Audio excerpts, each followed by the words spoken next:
hello, welcome. My name is Blake. Today I'm bringing you one of my favorite videos to do every year, and that is the Finally Fall book tag. And for this tag, I like to look at the books that I read over the course of the year. And all of these books will have fall themes to them, or things that I associate with fall. And I like to do this every year, so I try to make sure that I only focus on books that I have read since the last video. So the videos are different each year. But I don't think this video needs any introduction. It's very popular. It's been around for a really long time. I don't know the creator off the top of my head. I'll see if I could find them and link them down below. But the first question is, name a book with a vivid setting. And for this one, I'm going to go with a current read, and that is The Night and the Moth by Rachel Gilling. I'm only 100 pages into this one, so I'm not sure if I'm going to like it or not, or if that vivid setting still stays for the entirety of the book. But in this book, we have a diviner who can see the future, and she lives in this cathedral. And straight away, it was like the very first chapter, I was really caught off guard by how beautiful the description of the cathedral was. There was one scene, like at the very start of the story, we have our main character running barefoot through this cathedral, and she's talking about her feet slapping on the stones and the echoes as they bounce around the building. And she's talking about the buttresses and the stained glass, and she describes the gargoyles. It feels very atmospheric. I really love a cathedral.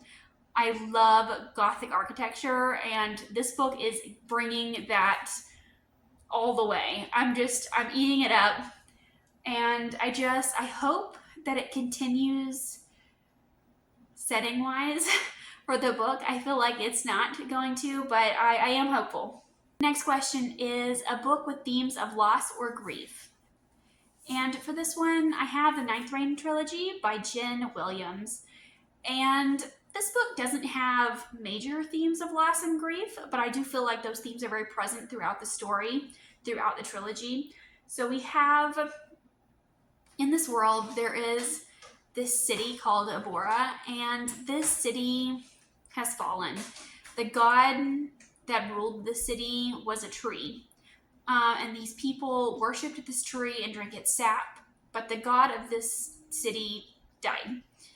And these people were no longer able to drink the sap, so they started consuming blood. So they're like elves/vampires. And from human blood, after they have drank so much of it, they get the crimson flux, which is a horrible disease that causes them to kind of, their skin to crack and waste away. It's really horrible, and so many people in this city have died. There are not very many of them left. And their city is just in ruins, and we follow a variety of different characters as they are struggling to handle the world now, after Abora has fallen. So those are definitely themes that are present in the story. We do have a lot of descriptions of loss and grief, and I do feel like it just kind of threads throughout the story, and all of these characters are going through a lot, and I feel like it's talked about really well. The next question is recommend a nonfiction read, and I have not read a nonfiction in a long time. I used to read a lot of nonfiction when I was in college, but I no longer read nonfiction. I feel like I no longer enjoy nonfiction, but I have been interested in picking up John Green's The Anthropocene Reviewed. I've been hearing a lot about it, and I used to read John Green's works when I was in middle school, early high school. You know, Looking for Alaska, Paper Towns, The Fault in Our Stars. Those were very prominent and popular reads at that time. And I do follow his YouTube channel. I like John Green as a person, so I do want to see these adult works and see what his nonfiction works are about. And the next one is a fictional household or a friend group that you'd like to be a part of. And while this isn't necessarily a household or a friend group, I would like to join the Order of the Bonesmiths in Bonesmith by Nikki Palpretto. I was really intrigued by this world. I love the descriptions. So a bonesmith works with a reaper, and essentially they can control bone, and they assist and protect the reaper, and they slay ghosts to keep the reaper safe. I loved the descriptions of the world and the magic in this. I loved the characters, and I had such a great time reading this. This was a recent read for me. I'll be talking about it more in my next video, which will be my August wrap up. But I had a fantastic time reading this one. I would love to be in the House of Bone. I would love to join the Bonesmith Order. Not as a Reaper, because that doesn't sound as fun as hunting and slaying ghosts, but as a Bonesmith. And I think I would just have an amazing time. And I feel like I would be pretty darn good at it. So this group right here. And the next one is Show a Stack of Fall Colored Spines. And I'm actually going to go through some of my recent purchases that have fall colored spines. So I'll show you the stack first. And they are A Dance with Fate by Juliette Marillier,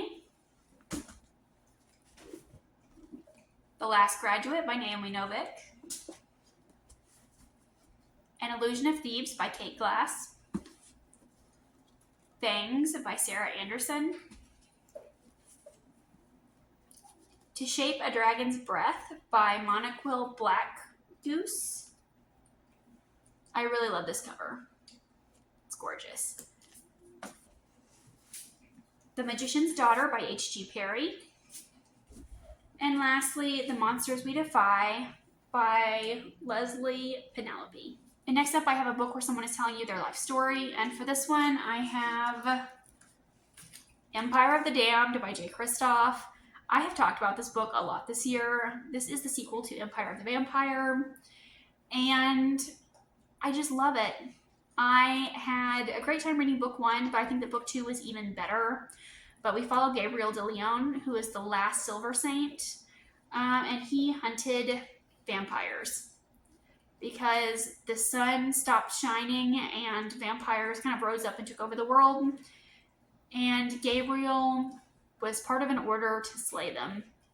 And now he has been captured by vampires, and he is telling the story of how he grew up with the Silver Saints, how he went on this quest for the Holy Grail, and everything that led up to him being captured.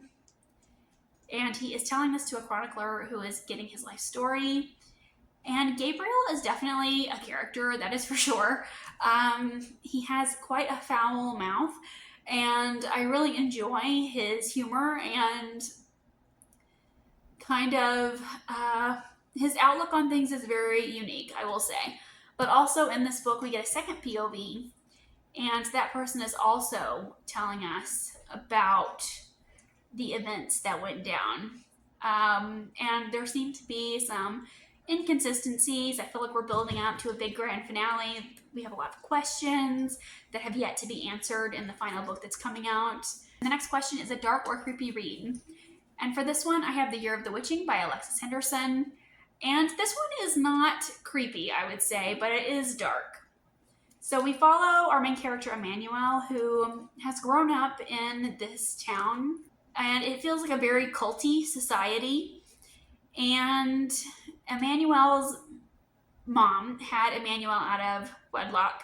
So she is considered kind of othered by the town. Her mom is considered a witch. Emmanuel is treated poorly because her mom was associated with witchcraft. And Emmanuel is really drawn to the dark forest, which is home to the witches that were in their religious Bible. And things take a bad turn, and Emmanuel is trying to figure out what to do and how it relates to her. And I will say this was very atmospheric. I didn't really enjoy this book, but I do think the atmosphere was on point. I do think we had a lot of like dark descriptions of the woods, dark nightmares, kind of calling her to the woods. We have a lot of dark things that occur in town. And there are also a lot of themes of misogyny, racism. A lot of difficult themes are touched on in this book. And so I do feel like it is dark in those aspects as well. So that is The Year of the Witching by Alexis Henderson. The next question is name a short and heartwarming read. And I have two for this one. And up first, I have A Wizard's Guide to Defensive Baking. And in this book, we follow our main character. She is a 14-year-old girl, and she is a baking witch. Her magic isn't very powerful. All she can do is bake with it, but she loves her family and she loves working at their bakery. She really loves her magic. She makes, gingerbread men dance, and she has a very strong talent with starter dough. Is it sourdough starter? Is that what it's called? Not starter dough. Sourdough starter there. And she can, make bread and do what she wants and kind of will her baking to take certain shapes or do certain things. But overall, she is a pretty simple magic user. But she gets involved in a much bigger conspiracy when she discovers that the people in this town who use magic are slowly starting to disappear. And she realizes that the adults aren't taking action, so she decides that she has to step up. And I did think this one was very cute and heartwarming. It was very sad in some places.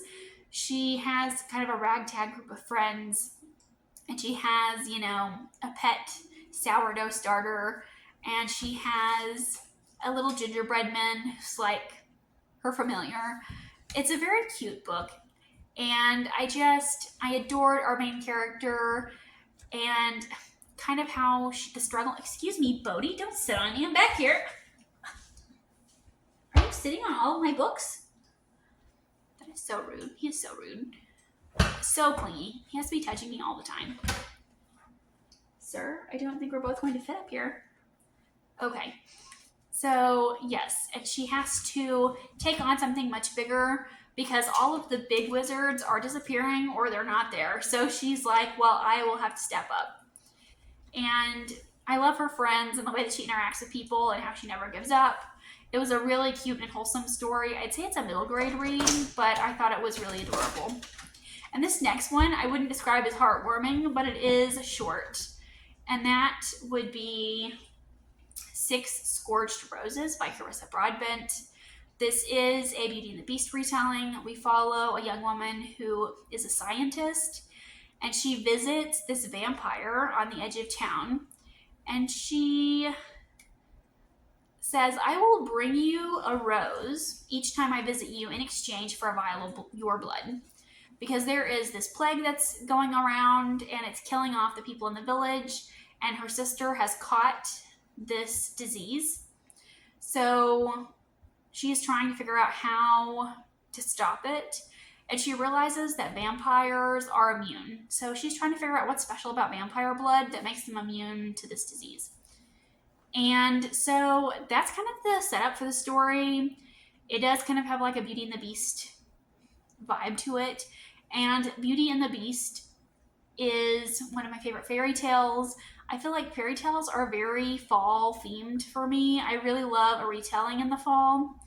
I really love fairy tales in the fall. And this is also a novella, so it's a very short and quick read. I read it in one sitting, and I was surprised at the amount of world building that was in this. The next question is name an old favorite that you'd like to reread. And for this one, I have The Chronicles of Prydain by Lloyd Alexander. And this series consists of the Book of Three, The Black Cauldron, The Castle of Lyre, or is it Lear? I think it's Lear. Taran Wanderer, and The High King. And these may sound familiar to you, especially the title The Black Cauldron. Disney had a animated film titled The Black Cauldron that was based off of this book series. It's one of my favorite films of all time. And I will say it is not like the books. It's very loosely based off of the books. But I watched that film as a kid, and I absolutely loved that film. And then I found some of these at the library, and I read some of them as a kid. But I think my library only had 2 or 3 of these, Like, I've never read all of them.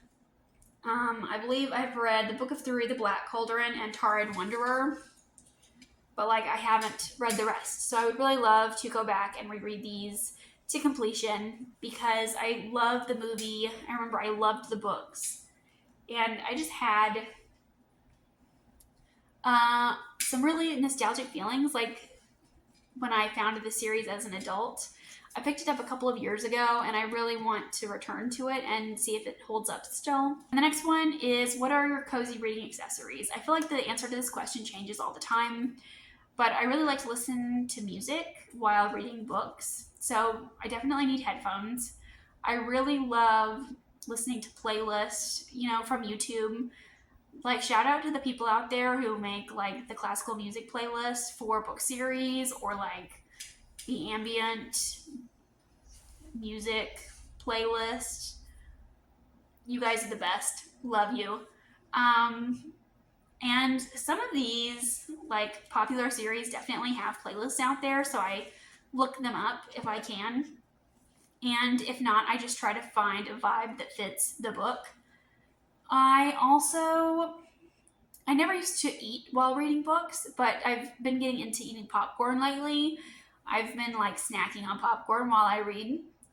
And I also, this is not an accessory that I currently own, but I would like to own one. Those Kindle holders that like attach to your bed, and you can like read your Kindle while you're laying in bed without dropping it on your face. It like holds the Kindle, and you like have a little clicker that like turns the page for you. I would love one of those. So I'm really debating buying one because that would really up my late night reading game, I think. But those are my accessories. That is the Finally Fall book tag. Let me know if you have any fall reading recommendations, because I would love to know, and you can leave them in the comments so other people can find out some fall reading recommendations. If you hear a cat growling, there is nothing wrong with him. He is old and he is grouchy, and the other cat is looking at him and he hates it. So he's all good, just angry. And yes, thank you so much for watching. I'll see you again with another video soon.